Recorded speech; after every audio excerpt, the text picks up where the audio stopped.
راسخی تو راسخی که بگم عقیده تجسیمی داره، عقیده تشبیهی داره، به اعلای پاک بگم مکان قائله، به اعلا بگم استقرار قائله، به همو راه کردیم. و موحد نیستن، و مجسمه ها هن، و اهل تجسیم و تشبیه هن، و در وجودشان دیگه ایمان باقی ماندگی نیست.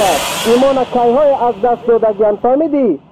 صدقه بگم اسم توحید و موحد شوید. چی هست؟ میگه اولش تقوای فکری هست. تقوای فکری چی هست؟ یعنی تقوای فکری هست که غرور نداشته باشی، تکبر نداشته باشی، خودخواهی نداشته باشی، ابلیس صفت نباشی، شیطان صفت نباشی، باز برای او هدایت نمیشن. اگر رهبر ما را اجازه میداد که ما کسی را دشنام بتیم، ما در منطقه دیافغانان کابل کلان شدیم. اگر یک کتاب دیکشنری دشنام نوشته کنم میتونم. از شما که در دشنامای خطرناک که تو هنوز در خوام ندیدی یاد دارم. اما چون رهبر ما رسول الله صلی الله علیه و سلم است، ما را گفته عفیف لسان باشین، دستتان پاک باشه، چشمتان پاک باشه، به طرف ناموس کس حیل نکنید، زبانتان پاک باشه، حرف زشتی حتی به کافر نگویید، قلبتان پاک باشه، همیشه برای اصلاح بشریت کار کنین. قسم به الله هست و کسایی که بدبین ما هست، ما میخواهیم که مسلمان شوند، با ایمان شوند و میخواهیم از ما کده پیشتر به جنت برن،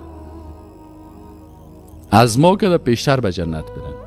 افتخار میکنیم که اول شاگردای ما به جنت بره، باز بعد از ما بیاییم بگیم استاد شما هم کت ما بیاین، اینا شفاعت ما را بکنن در روز قیامت. تشکر از اینکه دشنام میتیم و ما خوشحال میشیم. کسایی که بدگویی و غیبت میکنه و دشنام میته، پیام ما بر از اونا چی هست؟ تشکر.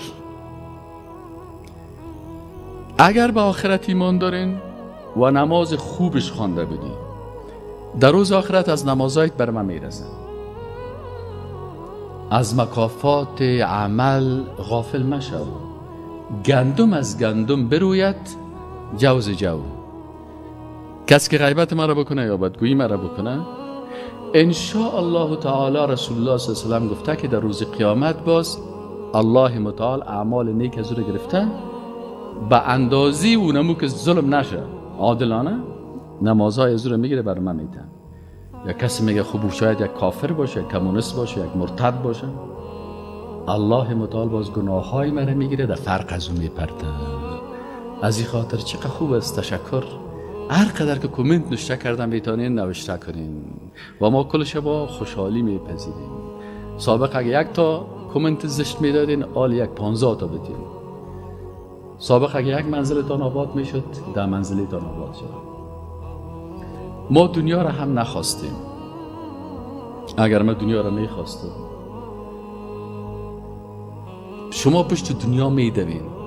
الحمدلله پیش ما دنیا می، لکن ما پشت دنیا نمیدویم. همین زندگی که الله برای ما داده، به این قناعت داریم. بنا ما بکنه دنیا چلنج میشه. بیاییم که شاگردای ما امتحان بدیم. یکی خیلی در اگر رسانه کسی میشنم 4 تا گپای کوچه‌ای میگه، اما یکی هست که استادش هم آماده هستیم که استادش را اینجا بحث بکنیم و که شاگردش هم آماده هستیم که بحث بکنیم. کسی واسه تفسیر ها میکنه. شاگردای استاد دایی شاگردای ضعیف است. نه، شاگردای استاد دایی اول نبری دنیا هست. هر شاگرد ما را که در هر پوانتون دنیا رایی کردیم اول نمره بده.